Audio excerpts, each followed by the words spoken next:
at the Evolving Brand podcast. I'm your host, Dave Gold, conscious brand consultant for male entrepreneurs. It's my pleasure and honor to have with me today Momodou Mambouray.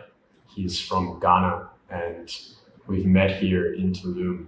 And Gambia, excuse me. And I'm really looking forward to learning more about ayahuasca, plant medicine, and just your journey in life that's taken you, I guess, all over the world and now to here to Tulum. So without further ado, thank you so much for joining me for this conversation. Thank you for having me. It's been a pleasure to meet you, share some space with you, and have this conversation. So the first thing that I would really like to understand is what transpired for you in your life that created the desire to want to go deep within and heal not only yourself, but also others? Intentionally, it was never really a desire to want to heal. I think, like all of us, there comes a time in our life where certain beautiful divine settings happen that kind of springboard you into this curiosity of self-love and self-awareness, and really starting to discover what your purpose is and what makes you happy and why you're here and how do you explain all of this in this beautiful creation. So I think if I can remember correctly, back in 2007 was one of the first times that something really kind of, I would say, triggered me to just want to dive deeper into self. And at that time, my fascination was around cosmology and understanding, our signs and our makeup and how we materialize into this existence. I've always been attuned to energy, so to speak, in terms of just creating our reality and how we're all one unified collective specimen, even though we experience each other in these separate light bodies.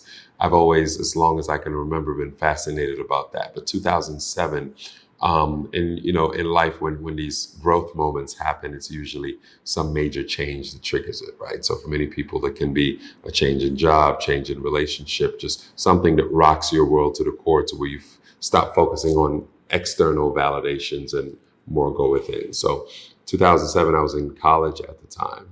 And I think, dare I say, it was like a relationship that happened that really just dove me into that. And then 2014 was another big leap for me. And then, here we are today. Here we are today. I really resonate with that. I, growing up, didn't have a lot of purpose in life.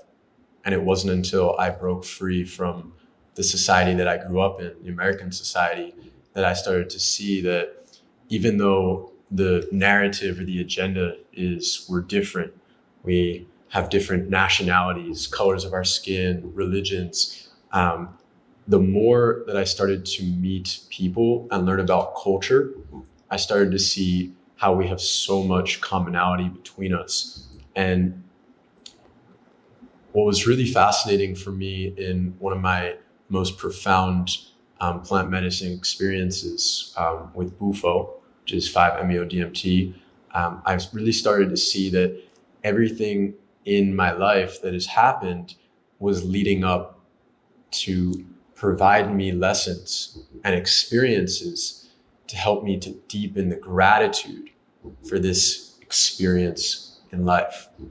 And with that being said, I think that there's a lot of misconception and a lot of fear around people going down that journey of looking deep within and seeing the parts of themselves that they're neglecting, that are hurting, that have been a source of pain in their life.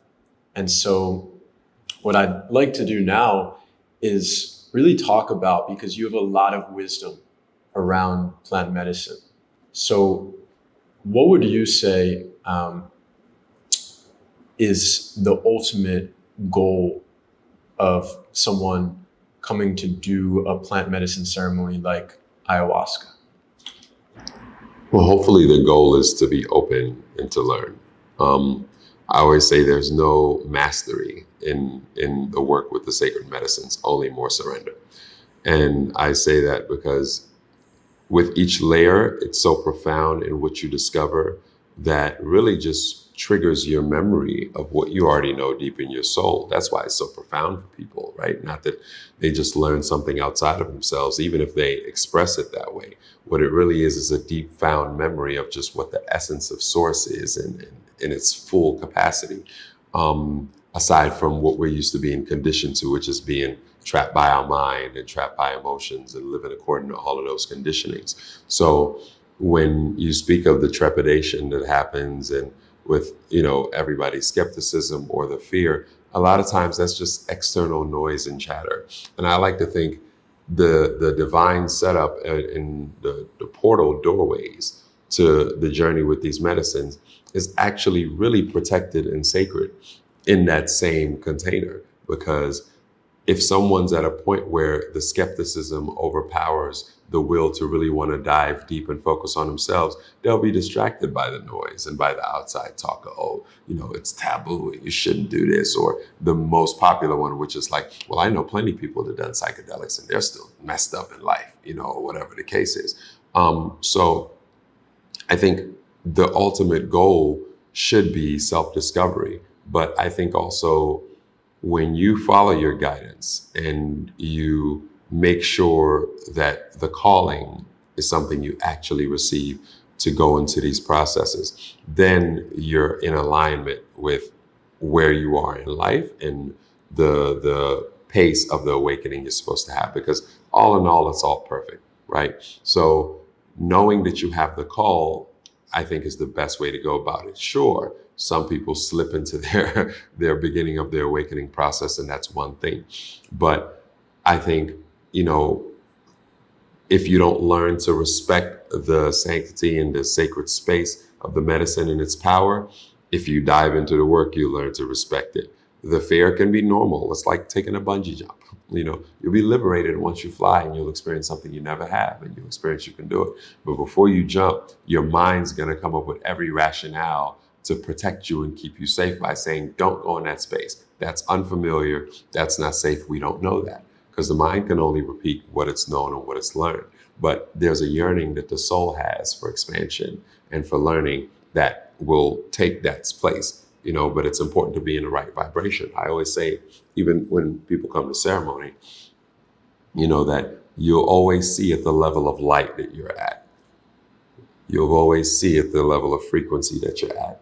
Liken that to life in every day. If you see through the optimistic lens, you'll always see possibilities. Now, can we break it down why that is, though? Why someone would have an awakening or an experience where they start to expand or see that light? What is it that an ayahuasca ceremony can do? What is it that is the power or the meaning behind this medicine? Well, in my opinion, we're in a birth room. And we are in a ascension path to evolve and to learn, to grow in Eden, so to speak, in a proverbial heaven. But while in that birth room, the soul has to go through certain experiences and the soul has to go through certain lessons and it has to transmute certain things. So it's like you go through life, you grow up and you have a certain way you grew up. You have certain things that happen to you in life that create a condition for how you choose to live the rest of your life. Or, you might have learned something at 11 or someone told you something at 11. And because of that, you react the same way to it when you're 40, So it's like, I feel like when it comes full circle, everything that you've accumulated and you've picked up on the way in earth, you have to come face that thing again. And there's a point of crystallization that will happen to where after all those lessons have come and served, to be able to move past it and then prime yourself forward, there'll be a process of releasing. So I look at the medicines coming out of the jungle more so nowadays because, these medicines have been around and they have the knowledge of all of existence pretty much. But I look at the boom that's happening now as a way of us evolving into a next stage. So they're coming to help people clean. They're coming to help people learn their true nature of themselves. When people talk about we're coming from the dark ages into the Aquarian age, that's not a literal sense, but dark ages in the sense that man has no full awareness of his true nature and his true place in creation, and the fact that he is the universe himself.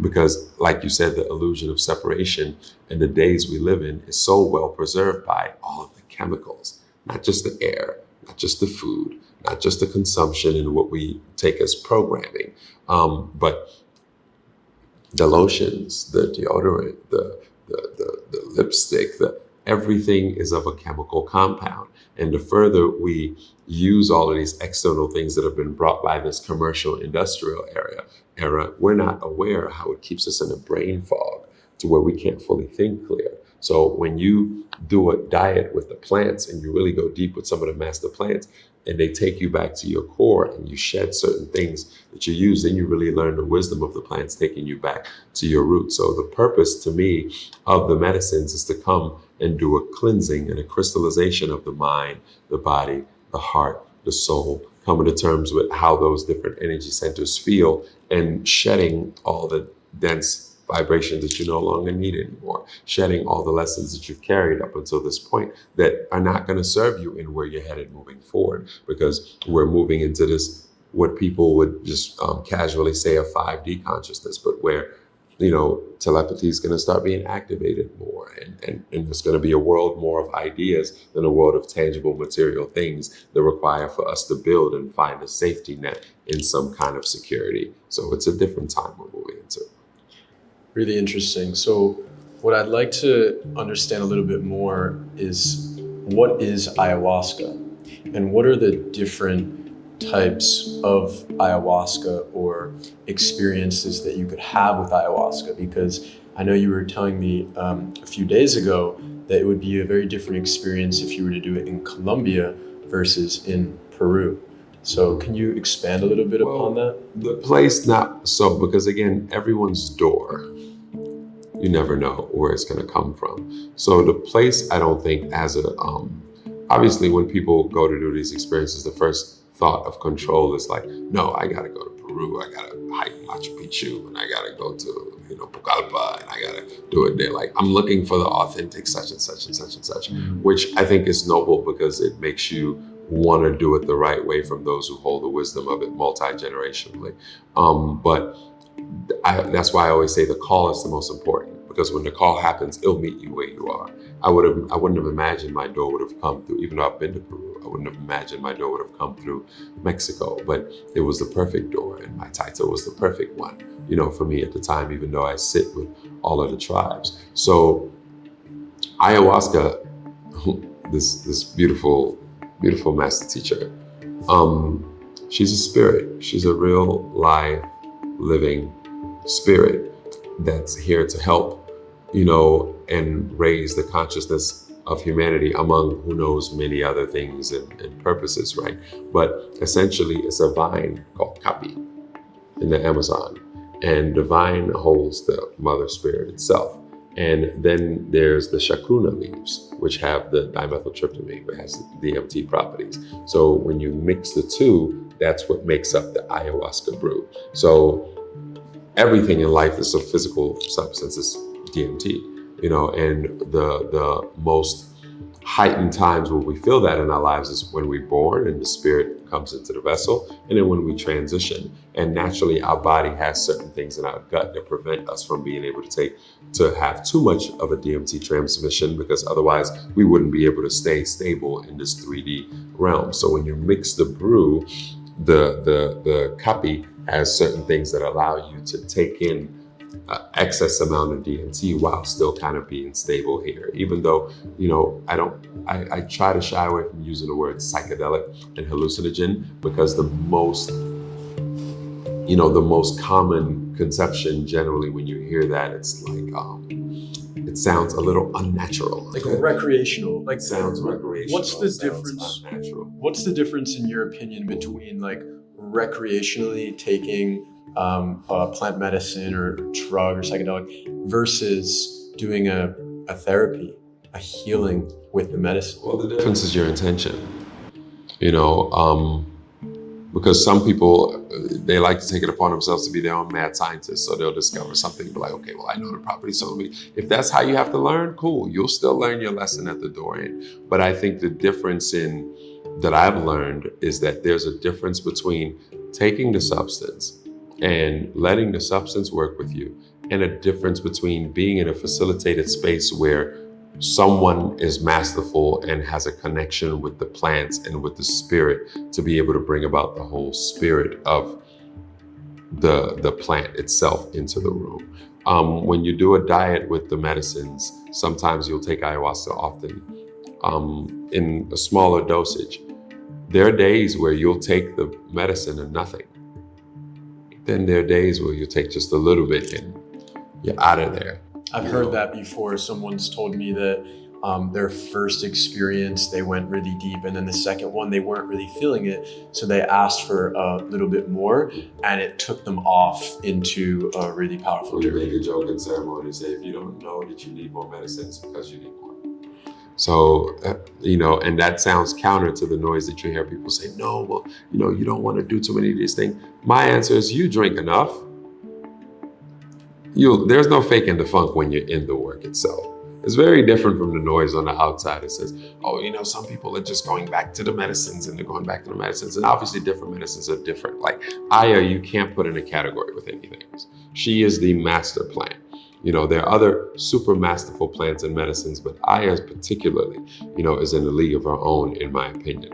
Now, mushrooms is different. If someone does mushrooms and it's recreational, I think as long as your intention is there, based on what that medicine can really provide you and what it's about, there's a benefit to it. With mushrooms, it familiarizes you with going into that multidimensional vibration to where you can feel something else start to trigger the sensations of your body and really bring you just to feel into your senses, and then mushrooms, I feel like it's more of a free-for-all to where then your mind can take you on this exploration of just being in an altered state that you're not used to being in. So you're prone to think a little deeper. And then it turns you into a 4-year-old, So if it takes that to get out of the mind and to connect with yourself and feel good as a child, cool. If you have a little less knowledge of how you can really use this to a most sacred benefit, you might take mushrooms and go party and things like that.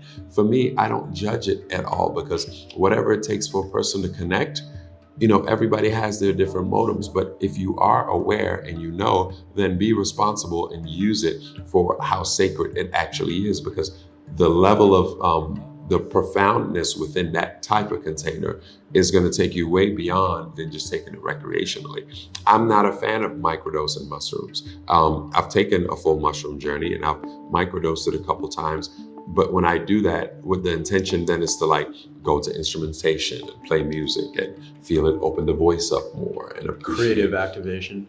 Super creative activation, because of me always being in an aware state for the most part. If I take it and I'm in a recreational setting, I can feel good and be okay, but it's not as deep and profound. And the journey doesn't always have to be to go deep and profound. I always share something with my friends and say, have conscious fun too. It's okay to be around recreation and fun as long as you're still aware, because to me, it's important not to be conflicted with what you're doing and be conflicted with the actions that you're taking. So when people that take other synthetics like ketamine and all those other things, I don't doubt at all that these other things have, a profound way of triggering your awareness, a profound way of getting you into deep therapy.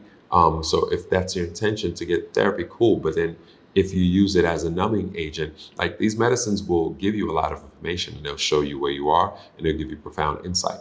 It's still always your decision in terms of how you want to transform your life. If you're going to transform your life, it'll help heal some of the things that help get you there. But once it puts the choice in your hands, it's then up to you to take that step. It's common for somebody to come out of their first ayahuasca and be flying in the energy because it realigns you subconsciously, heart, mind, and soul. So when you're in the alignment, doors open, problems are solved, issues happen, then you see the magic, then you see the miracle. But at some point in your mind, you might feel like the wings fell off and now it's just you and you're falling back to those loops. Well, what causes that? If you don't actively create the new habits and the new practices that's going to keep you in that alignment, the mind can only go back to what it knows. So it's going to circle back to, common things. So I think if you're going to do it recreationally, just know that you're probably shortchanging yourself. But also, I just try not to judge on, how that transpires for each person. Because I think, say you're a partier, you might be at a rave going crazy one day and taking Molly and taking all these other things, and you take a dose of something, and then it really triggers you to go deep within. You just never know how somebody's door is going to come. Let's talk a little bit more about that, about judgment, because when I started to experience the plant medicine of Hápe, which I'd love for you to talk a little bit about as well, I realized that there were a lot of people that didn't really know what it was, and there was a lot of judgment coming my way. And I'm not even talking about psychedelics, psilocybin, ayahuasca, things like that, even just Hápe. And I'm wondering, what is your reaction or response when you feel or receive judgment from others about the way in which you live your life? Well, internally, I never personalize. I never internalize judgment, because I feel like when you sense judgment, it's also because it's in you. So, obviously sometimes someone can make a snarky comment that you feel this, and I just use it as a teaching opportunity to do that. And I can't say I come by that often, probably because I don't project that on myself. Because I know in my heart and soul I'm in this work for purpose and to my core.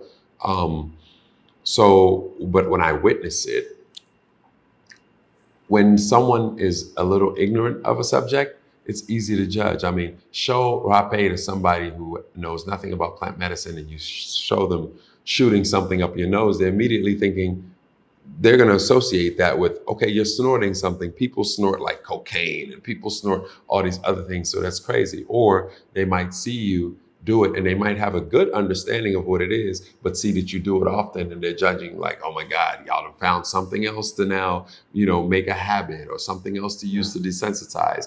And then that judgment comes in. But I always use the example of when you see somebody, when you see a party crew and you see people taking shots of alcohol, you don't judge them. People that are drinkers don't judge people for taking the first shot of alcohol or going to drink more. So for me, I'd rather somebody be playing around into things that help them connect more with self in a spiritual sense than be doing it with something that's super toxic. So even though people could say, well, people misuse, and that's like, well, okay, where's the teaching opportunity with that? We're like babies. Yeah, I want to touch on that for a moment, because this is the final day of my first month in Tulum. And when I was thinking about where my next location would be in the world, I was debating on Tulum, Playa, Carmen, a few places, and a lot of people had some pretty harsh judgment of Tulum. And then I came down here and I had an experience that was really expansive. I've met a lot of incredible people like Momo, and dived into beautiful communities of people that are working on themselves. But I've even seen the judgment between others who are working on themselves. And so someone said to me, oh, you are going to go and be a part of that community? Don't do it. Run in the opposite direction. And I said to them, well, even if the person who's leading the circle or someone in the circle, maybe I don't resonate with their energy, there's so many other powerful lessons and experiences and connections that I can find from this vortex of Tulum and from the communities within it.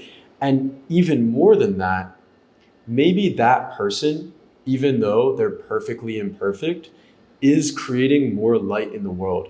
So who am I to judge them if what they're doing is looking to bring connection, community, and love into other individuals? Everything we judge is a deficiency of ourselves.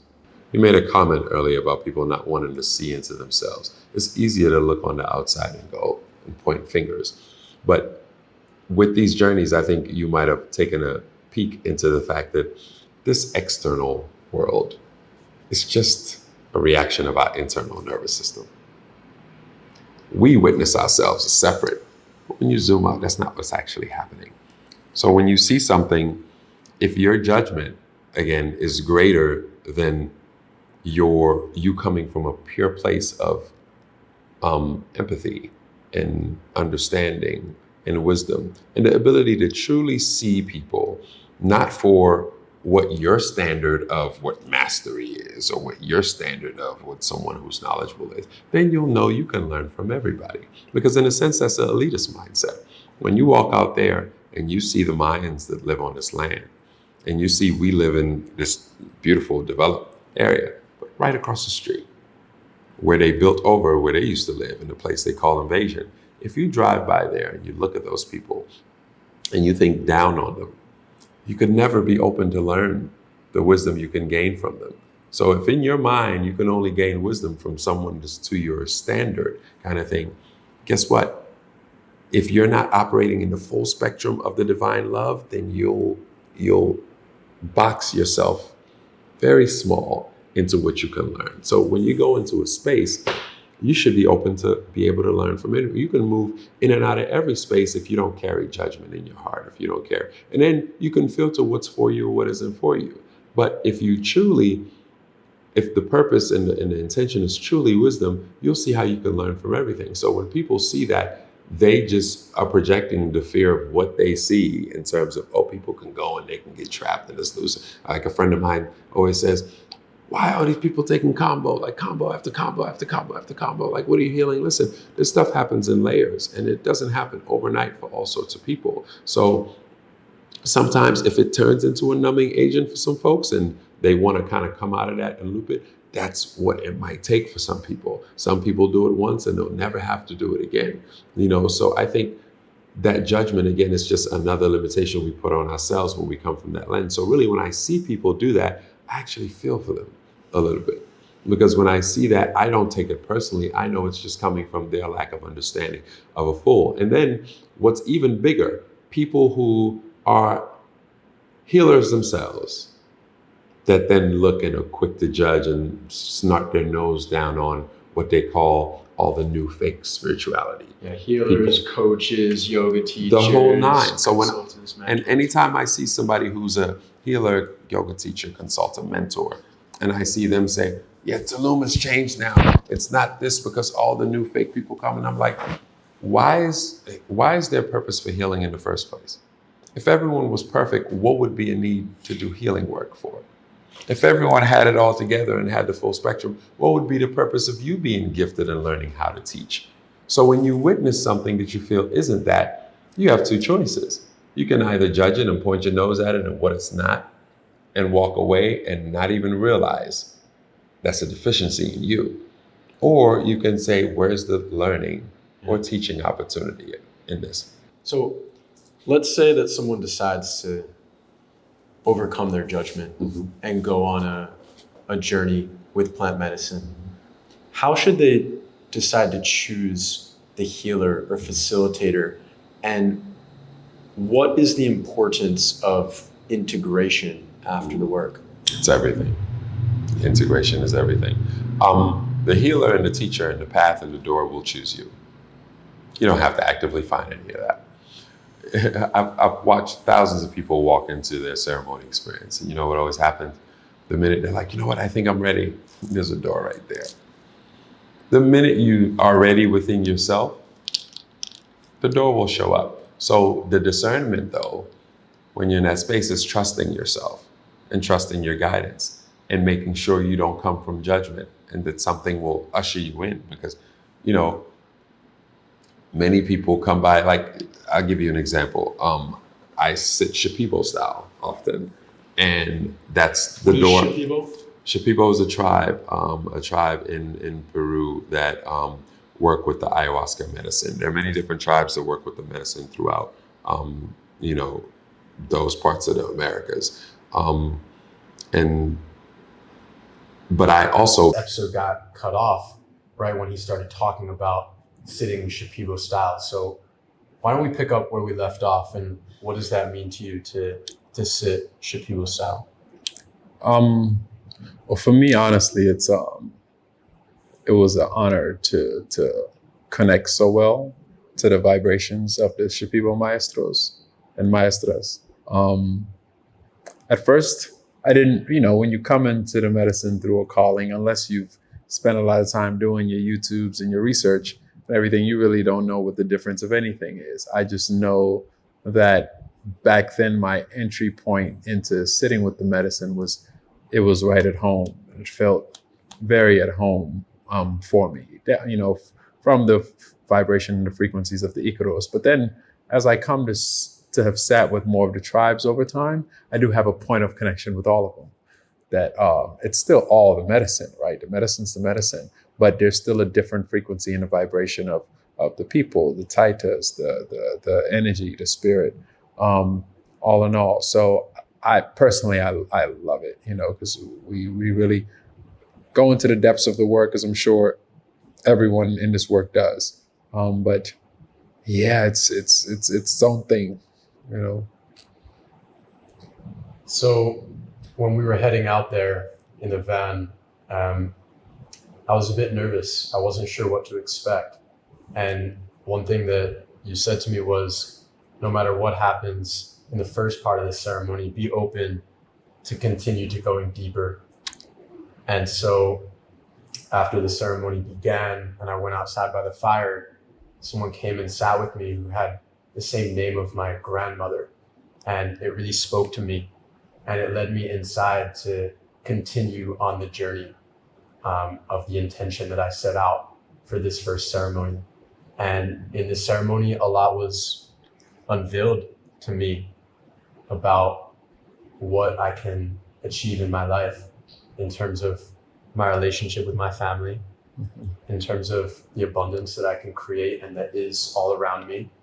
And also, as you saw and witnessed, my relationship and my struggle with the concept of God. Yeah. It's, I think I can agree that in the space dealing with the medicines, connection is the most important thing. And sometimes to connect it doesn't mean more medicine, and it doesn't mean just kind of the pursuit of trying to drink more and thinking, okay, if you feel something very strong, that's when the medicine's actually working. However you connect, even if it's just with one cup, is fine. But a lot of times, especially when it's people's very first time, you're going through a lot of the just trepidation of not even knowing how to navigate that space. And maybe your first time really opening yourself up to multiple dimensions and to feeling spirits and the force really alive in you. So I always encourage people that, if at any point you're in your mind and you're evaluating and judging and you're thinking, your mind's like, no, I think I'm good. I'm thinking, if you can determine all that stuff, get out of your mind and use the opportunity of the experience to really dive in deeper with yourself, because we are all very powerful beings. And the stronger the spirit, the stronger the mind, and the stronger the stubbornness within each individual also. So sometimes we can go into things, especially people who are well practiced in their own different manners or practices. You go in and you feel like, okay, not that I know it all necessarily, but okay, I got this figured out. And sometimes trusting yourself really becomes standing in your own way of the actual surrender. And, I only speak about that from personal experience of someone who knows what it takes in time to really learn true surrender. Mm-hmm. And when it gets to that point, it takes everything in you to really release all that. So when we go in and we already have some kind of spiritual prowess and we know ourselves, and we go into that zone, you can have one cup and be like, okay, the medicine told me everything I need to know. I understand everything. I got it. I get the point. I never need to do this again. I'm going that way. When in actuality, that's just your mind going, no, don't go deeper. And, from the experience, you may, if you decide to trust yourself and be open to going on this journey, come back to your life and some challenges may continue to arise. However, what I realized from this ayahuasca experience was the ability for me to then have a desire to go deeper with the triggers, with mm-hmm. the difficult relationships, mm-hmm. with the struggle that I have within. And one theme that you just spoke about was trust. And it's been very prevalent and very present for me, trusting myself, trusting that voice that's inside that was speaking to me. And I want to tie this into one of the things that you shared with the people that went on the experience, which was, if someone asks you about this experience, don't necessarily preach to them. Let them reach out to you and ask questions. And many people, some of you who may be watching this, have reached out. And so I'm wondering, how do you facilitate bringing people in a safe way and in a gentle way into a journey of healing with ayahuasca? I think a lot of times that's layered, right? Because sure, I don't think there's anything wrong with people sharing the medicine, especially, the shamans in the jungle, every time, especially in Amazon, every time somebody new comes into the medicine, they celebrate that because they say, okay, the forest has a new guardian, and deep in heart, we all know the medicine's really good and beneficial and it could help everybody. So I won't go as far as saying, oh, it's not for everybody, but not everybody's ready mentally, physically, spiritually to walk into that space within themselves. It's something that I think the bubble of protection is extra vibrant on you if you yourself are ready and go into that experience yourself. So when I say don't preach after you've had the experience, there's no way with words you can explain to somebody or speak enough to be convincing for them to walk into something like that into their lives. That's one layer of it, in a sense that you know how that, as much as it can be beautiful and wonderful, and you see the nature of sound and vibration and colors and the reality, and see your mind mimic and see the cleansing that can happen and the crystallization of the body, all these wonderful things. It can be a very intense process. So you don't want someone who's not ready to kind of go into psychosis because they've been pushed or, kind of led into an experience that they're not prepared for. Secondly, I think it just means a lot more to a person when they tiptoe into their own awakening process rather than someone pushing it on them, because then they have other reasons to reject it. And sometimes if you're speaking about all this other stuff, people may even kind of dislike you for speaking about that. And it just brings the wrong attention and energy. And then the third most real layer about it is the fact that a lot of the inner deep wisdom in the medicine is that there are no others.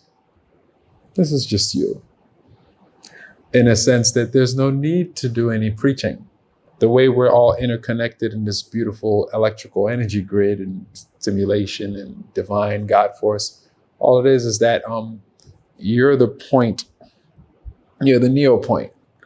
So in essence, you'd better serve yourself in integrating everything that you've learned through your processes and understanding that that alone will do its work to spread where it needs to spread. That alone will create enough shifts in the people in your life, your family, your friends. That light alone will emit enough around you to where it alchemizes everything around you. It pierces through the bullshit. It pierces through all of that other stuff. Living in Tulum, it's such an intense experience and portal. And what I've really experienced, especially after going through the ceremony, is the desire to want to go deeper with loving myself, with being here in the moment, and with seeing other people as family. Because when we sat in that circle, we connected as one. We connected as a family on a vibrational frequency, which was really beautiful. And I just want to know as well, Momo, like, what is your dream? What is your goal in life?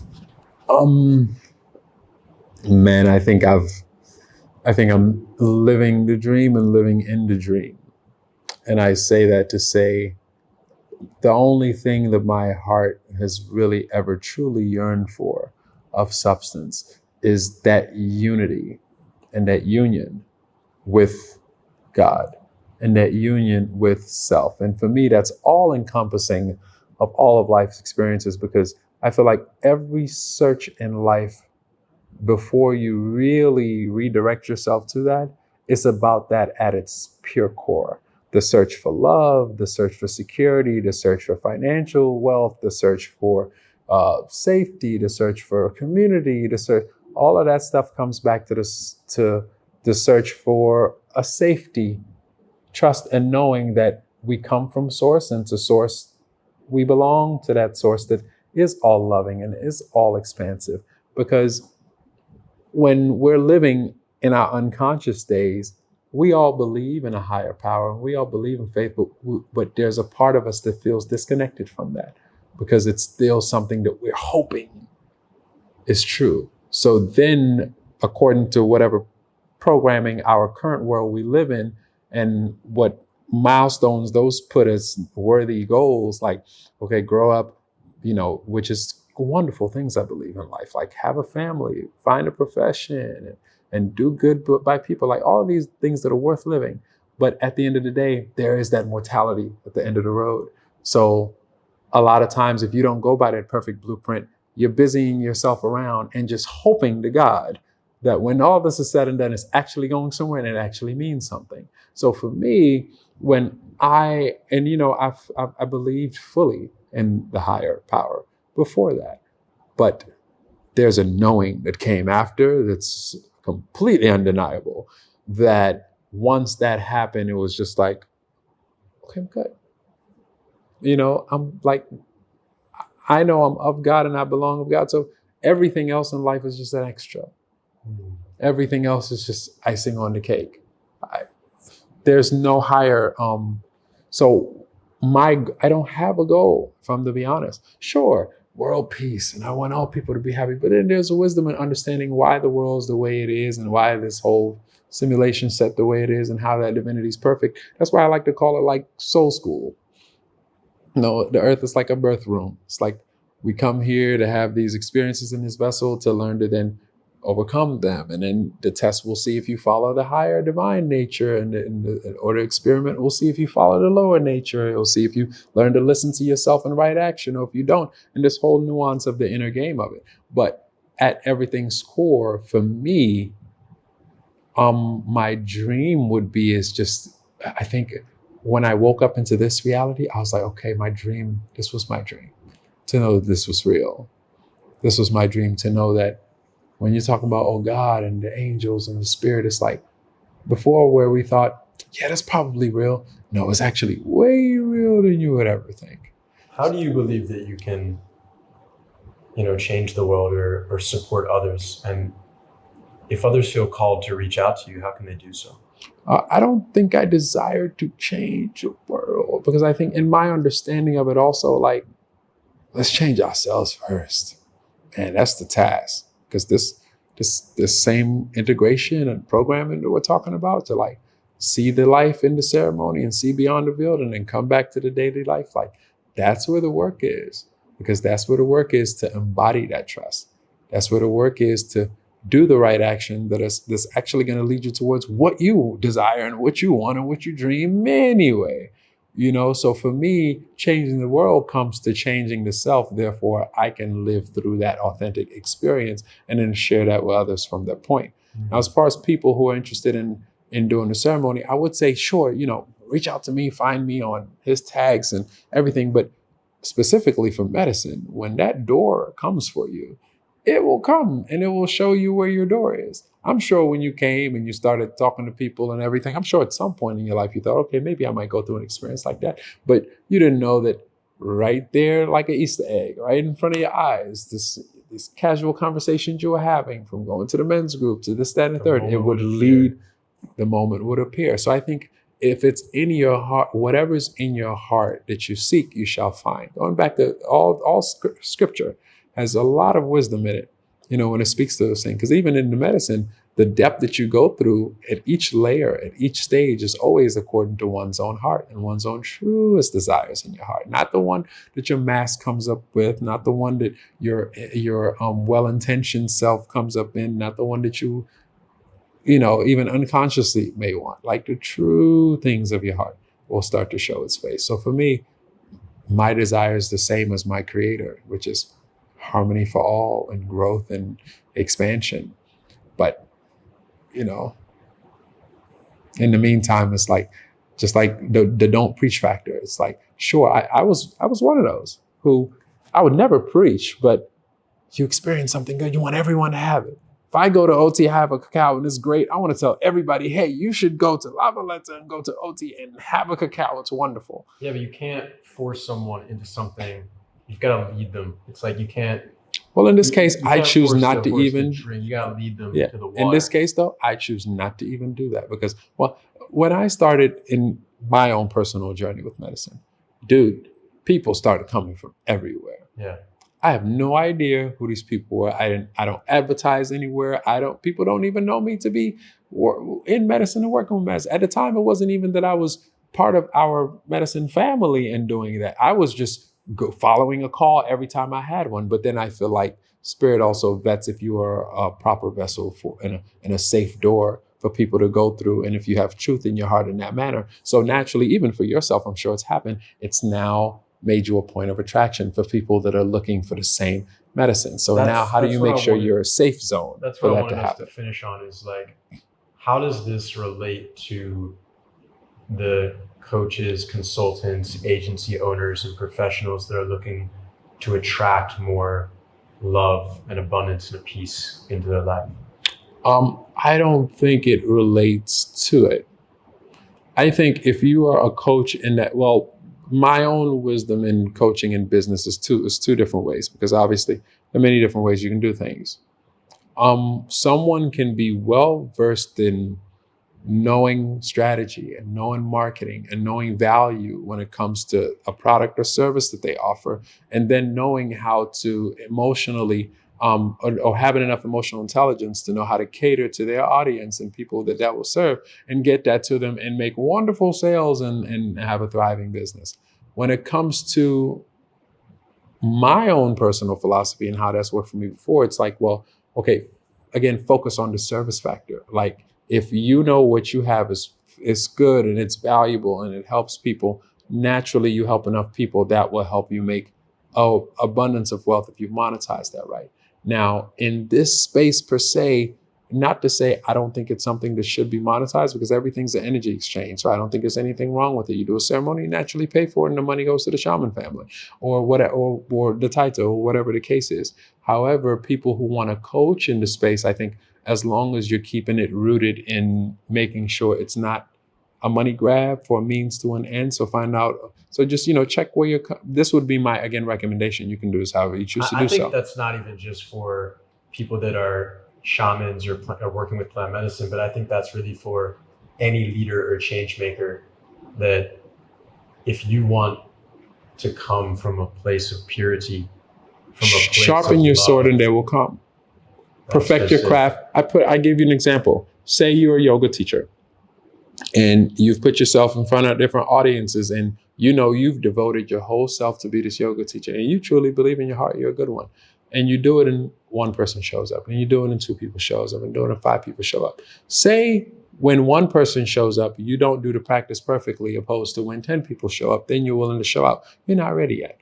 Because at the end of the day, life will provide you enough opportunities to master your craft.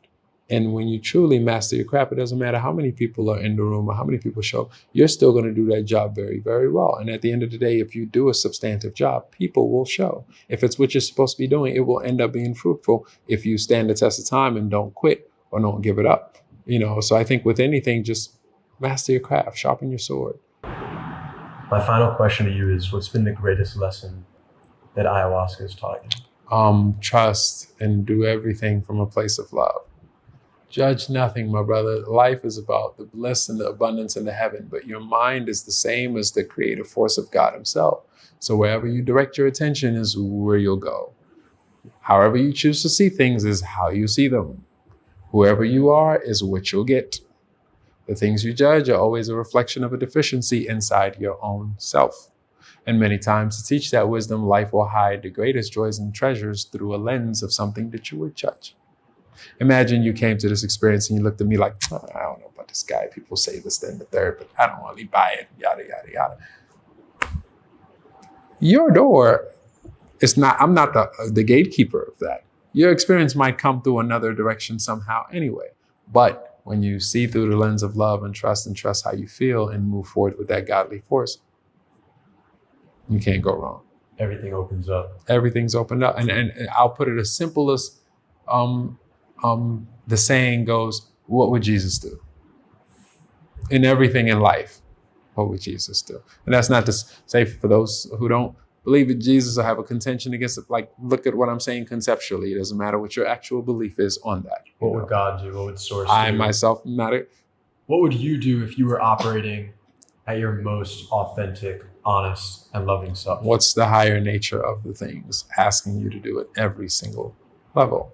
And the rest is just, it's a dream, man. It's a beautiful, beautiful dream. And it has very